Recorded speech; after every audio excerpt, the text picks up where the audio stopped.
Among the kilesa defilements, ahirika and anuttappa, lack of moral shame and lack of moral fear from wrongdoing. When one has ahirika and anuttappa, lack of moral shame and lack of moral fear, the person will be doing unwholesome deeds. Ahirika and anuttappa are compared to black color. Black color absorbs heat. In the same way, ahirika and anuttappa absorbs the defilement heat. Hiri and ottappa, moral shame and moral fear, are compared to white color. White color repels heat. So there is a law that there is a definite thing that white repels heat. In the same way, hiri and ottappa, moral shame and moral fear, repels defilement heat, and thus there will be peace. Having hiri and ottappa, moral shame and moral fear, one refrains from unwholesome deeds, one refrains from doing misconduct, and thus his or her body and speech will be blameless, pure, clean, cultured, gentle, and peaceful. There will be peace in oneself, and one will be uplifted. One's life will be uplifted. Whenever one thinks of one action, peaceful action, blameless, pure, clean action, one will feel satisfied and glad. Hiri and ottappa, moral shame and moral fear, are good states of mind. Having shame and fear from wrongdoings, having shame and fear from unwholesome things. Having shame and fear from unwholesome things, one will not perform unwholesome deeds. One will feel reluctant to do unwholesome deeds. Giving respect for one's virtue. It is said, attakarava padatthana, meaning one respects one's own reputation, one respects one's own virtue.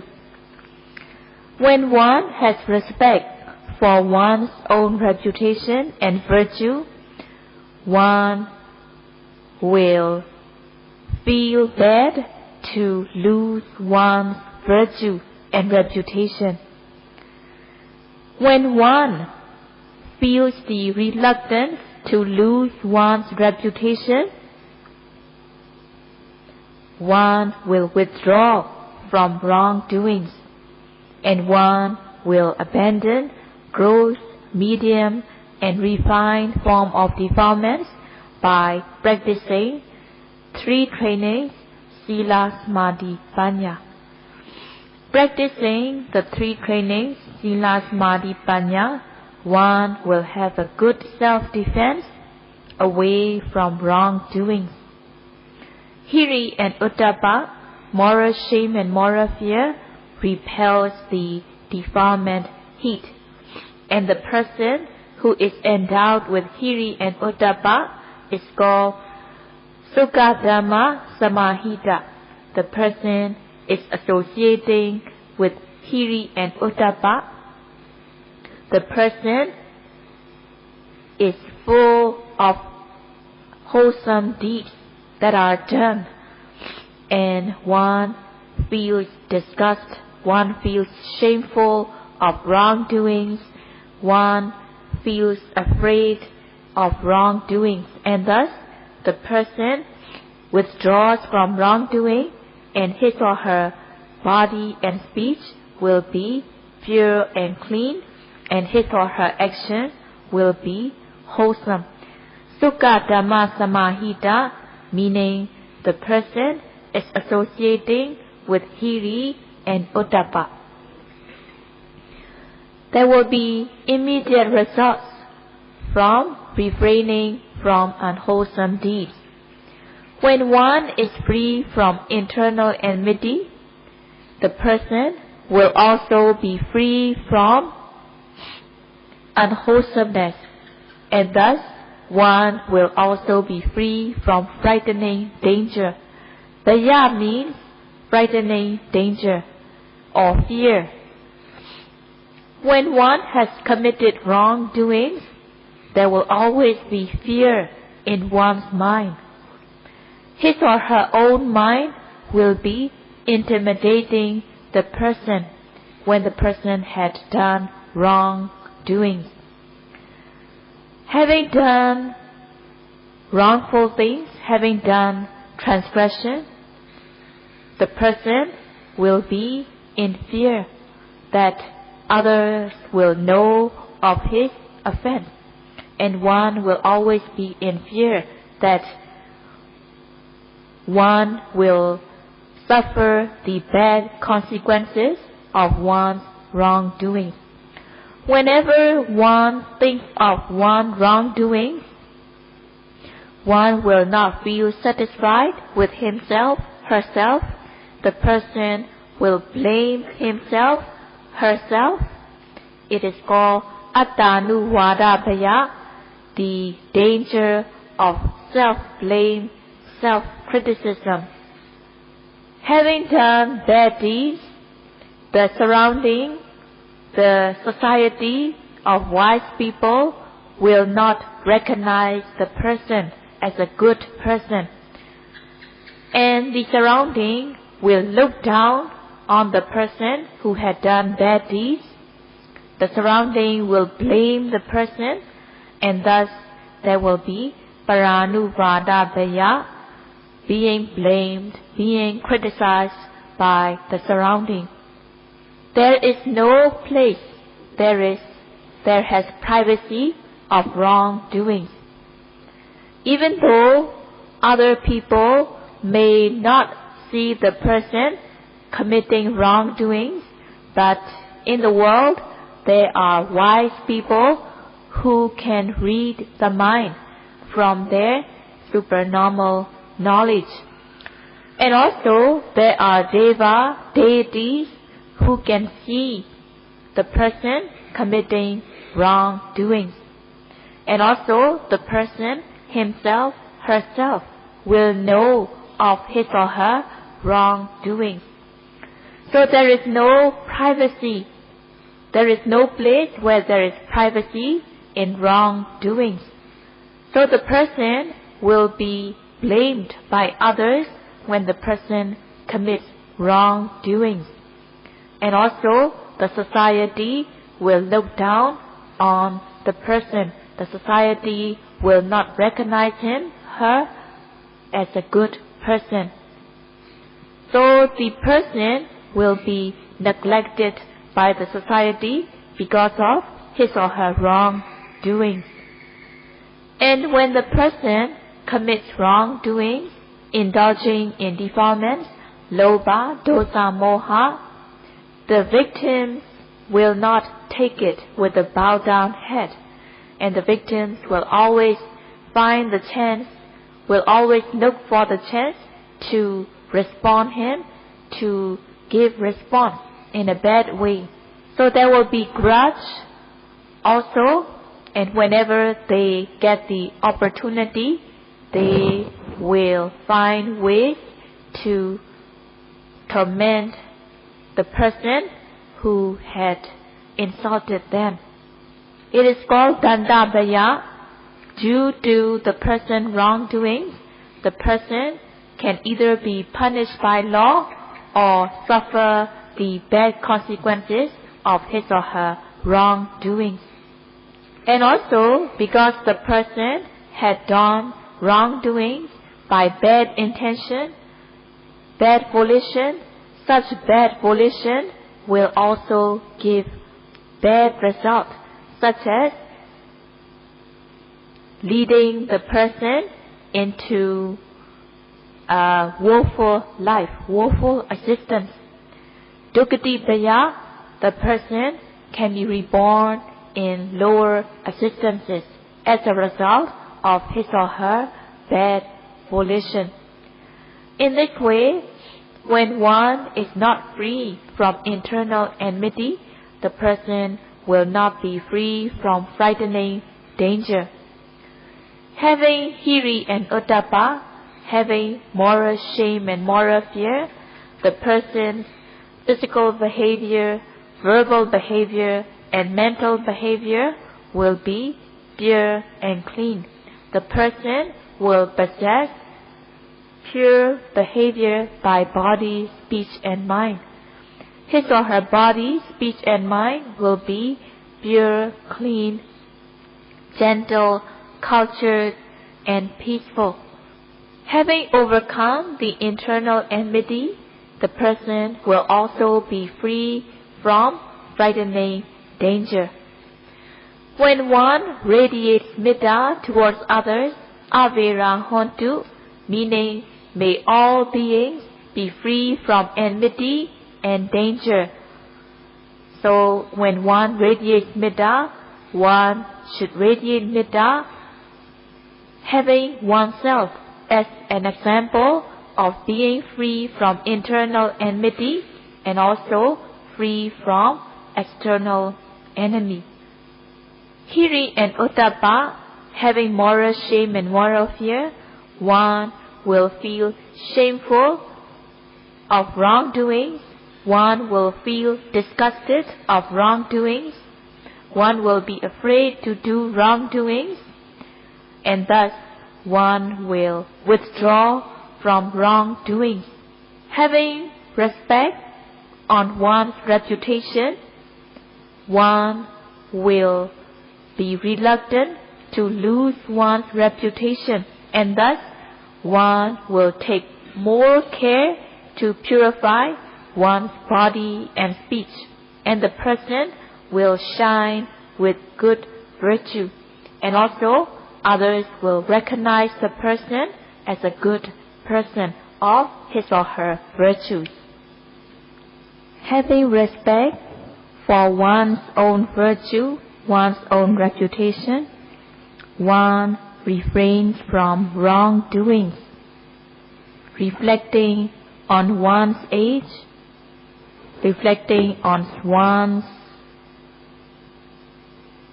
ability, reflecting on one's knowledge, reflecting that a person who has knowledge such as I will not be suitable to commit such wrongdoings, and so on. So in the text, there mentions refraining from wrongdoings, respecting one's virtue, respecting one's knowledge, respecting one's ability, and so on. And also, having moral fear, one is fearful of criticism by the wise, and one refrains oneself from wrongdoings with respect to one's virtue, one's reputation, one's knowledge, and so on. Having moral shame and moral fear, refraining from wrongdoing, one's body and speech will be pure and clean. Even though one may come across the situation where one transgress, but even though one meets the kind of situation to commit transgression, but one refrains oneself from committing transgression with moral shame and moral fear. So his or her body and speech will be pure and clean. And also, the person abandons obsessive defilements that can arise in the mind. By being mindful, one prevents the defilements from arising, and even if the defilements arise, one abandons these defilements right away with mindfulness. In this way, having mindfulness, sati, one prevents and cures the defilements. One takes care with mindfulness so that the defilements cannot enter the mind. There will be moral shame and moral fear from the defilements entering into the mind. So the person is shameful, the person is afraid of priyuttana kilesa, obsessive defilements that can arise in the mind. Practicing sati, mindfulness, when sati and samadhi, mindfulness and concentration, become strong, one's mind will become pure and clean. When there is mindfulness, the mind will not be agitated by raga, the mind will not be agitated by dosa, the mind will not be agitated by other defilements. Defilements and pollutants cannot enter the mind when there is mindfulness, sati, and samadhi, concentration. When the mind is free from agitation of these defilements, there will be peace in the mind. There will be peacefulness in the mind. Developing Vipassana jnana, developing insight knowledge, one is weakening, suppressing the defilements that has been following throughout the round of existences. Vipassana jnana, insight knowledge, weakens the defilements. And magga jnana, supramundane knowledge, abandons, removes the defilements totally. Having attained magga jnana, having attained supramundane knowledge, one has eradicated the defilements and one gains peacefulness in life. The mind is calm, and there is sandha, calmness. When the mind is free from agitation of the defilements, there will be sandha, calmness, and one will not be afraid whenever one has thought of one's attainment. When one is free from internal enmity, one is free from fear. There will be calmness, sandha. Buddha himself attained this calmness by being free from agitation of defilements. By practicing, when one body and speech becomes calm, away from the agitation of the defilements, it is the highest way of respecting the Buddha, the highest way of honoring the Buddha. The late Venerable Mahasi Sayadaw has set up the way to give respect to the Buddha, which is called Vandana, saying Sando So Bhagava Samataya Dhamma Deseti, meaning that Buddha himself practiced and Buddha himself gained calmness away from agitation of the defilements. Having attained the calmness away from the agitation of defilements, Buddha also led the beings in order to attain that stage. Buddha himself perfected the paramis, perfections, and through the practice of Sila, Samadhi, Panya, morality, concentration, and wisdom, Buddha had eradicated gross, medium, and refined form of defilements by attaining 4 stages of Magga Jnana, 4 stages of path knowledge. As Buddha was free from the agitation of defilements, Buddha was totally calm. Having overcome all the defilements, Buddha had removed all sorts of transgressions by body and speech, and also Buddha had eradicated all the obsessive defilements and also latent and dormant form of defilements. Buddha was totally calm and composed, away from the agitation of defilements. Even though Buddha came across desirable objects, Buddha's mind was not agitated by raga. Even though Buddha came across undesirable objects, there will not be any anger, hatred, or aversion, as Buddha had eradicated all the defilements to the point of no return. As the Buddha had no agitation with the defilements, Buddha had attained the stage of being Sanda, and Buddha also guided the beings the way to attain the stage.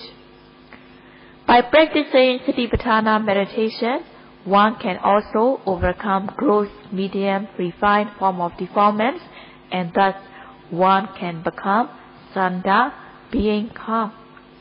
Buddha guided the beings the way to attain this stage with Mahakaruna, great compassion, and great knowledge. Having Hiri and Ottappa, moral shame and moral fear, one refrains oneself from wrongdoing by body, speech, and mind. And by practicing Satipatthana meditation, when one develops sati, mindfulness, one also develops samadhi, concentration. Developing sati and samadhi, mindfulness and concentration, the mind will not be agitated by the defilements, raga, dosa, moha, and there will be sanda, calmness. In order to extinguish the defilements, one need to realize nibbana. Having Hiri and Ottappa, moral shame and moral fear, one refrains from wrongdoings, and thus his or her behavior by body and speech will become pure, clean, blameless, cultured, and lovable, and the person becomes Sanda, calm, tranquil, composed person. When one has attained this stage, where one's body, speech, and mind becomes pure, clean, gentle, lovable, by practicing according to the guidance given, then the person has changed one's life within this very life. His or her body, speech, and mind becomes pure, clean, gentle, having the benefits of practice. Having the benefits of practice through his experience, one also comes to understand the virtue of the Buddha who guided the beings the way in order to purify the beings. When one comes to understand the virtue of the Buddha through his or her experience of practice, the person is called Sobhana Purisa, Sappurisa, meaning beautiful, wise person who knows gratitude, who has gratitude towards the Buddha. If one does not practice according to the teachings of the Buddha, one will not know the virtue of the Buddha. Buddha had known the benefits of the beings as well as what is harmful for the beings. With Mahakaruna, great compassion, Buddha had led the beings to refrain from harmful things, harmful deeds. With Metta, with great loving kindness, Buddha had guided the beings to perform things that are beneficial. Buddha had guided the beings, and one understands the virtue of the Buddha through his or her experience of practice, when one also had gained the benefits of practice. One feels gratitude towards the Buddha who had led the way, and such person is called Sappurisa, and also the person is called Deva Dhamma, the person who shines with virtue. The person also becomes shining with virtue when one's body and speech become pure, clean, gentle by practice. The person glows with virtue, and thus the person becomes beautiful. Having moral shame and moral fear from wrongdoings, the person takes care to refrain from wrongdoings. The person prevents things that should be prevented, cures the things that should be cured, refrain from things that should be refrained. And if these defilements arise, one cure it right away by being mindful, and the person's body, speech becomes pure, clean, gentle, and lovable. When one gets to this stage, the person accepts the method, that the method is right.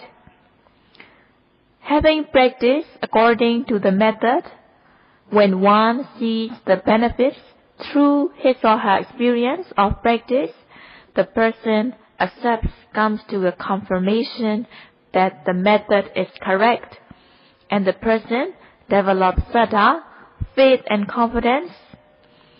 The person also develops mindfulness, strong mindfulness.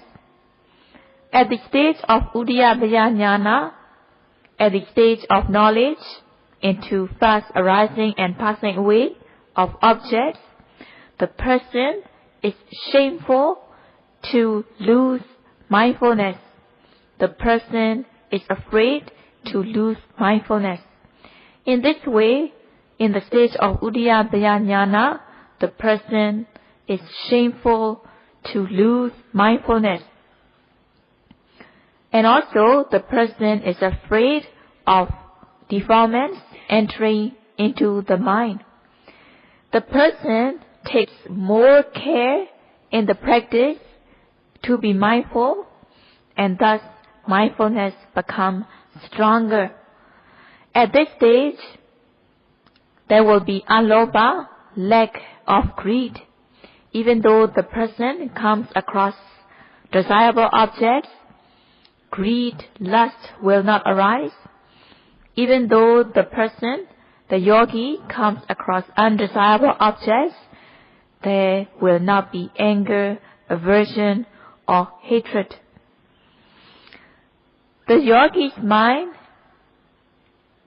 becomes balanced in equilibrium state. At this stage, the mind is in balance, in equilibrium state. The state of equilibrium is the stage that is essential and one needs to attain this stage where one gains the state of equilibrium. Based on Hiri and Ottappa, moral shame and moral fear, the person practices diligently, shameful to lose mindfulness. And thus his or her mindfulness becomes stronger and stronger. The person develops strong saddha, faith and confidence in the practice. The person's viriya, effort, becomes stronger and stronger. And his or her sati, samadhi and panya, mindfulness, concentration and wisdom becomes stronger and stronger. And the person is free from defilements, lobha, dosa, moha, and thus the person's mind becomes beautiful. The person's mind glows with beauty, and it is called sobhana, beautiful mind. At this stage, the mind becomes beautiful, away from the defilements, and the person realizes the virtue of the Dhamma through his or her own experience of practice. At this stage, the person also becomes grateful of the Buddha who guided the way, who had taught the teachings. In this way, the person is grateful of the Buddha, grateful of the Dhamma. The person becomes Gatanyu, knowing the gratitude of the Buddha, and Gatavedi, the person expresses gratitude to the Buddha who guided the way. And the person finds way in order to pay the gratitude, that is, sharing the Dhamma with family and friends. It is a way of paying the gratitude to the Buddha. Having practiced the Dhamma and getting the benefits of practice, the person becomes grateful to the Buddha and the Dhamma, and one's mind becomes beautiful when one's mind is pure, clean, away from the defilements. And his or her mind is called sobhana citta, beautiful mind. The mental states that arise are called sobhana cetasika, beautiful mental states. The mind becomes beautiful, and the person becomes satisfied with his or her practice. And in order to understand it, one should practice so that one will understand it from his or her own experience. Lack of moral shame and lack of moral fear, the person commits evil conduct. His or her physical behavior, physical behavior, verbal behavior, and mental behavior will be ugly and polluted with evil conduct, as the person lacks moral shame and lacks moral fear. When one takes unsuitable food, the person will have materiality, unhealthy materiality. And when one has moral shame and moral fear, one will refrain from wrongdoings, one will refrain from misconduct, and the person will perform meritorious deeds, wholesome deeds. This is compared to a person who takes nutritious food, and thus the person will have healthy, fresh materiality. And today, 1 hour is up, so Jadaji will continue to explain tomorrow. Sadhu, sadhu, sadhu.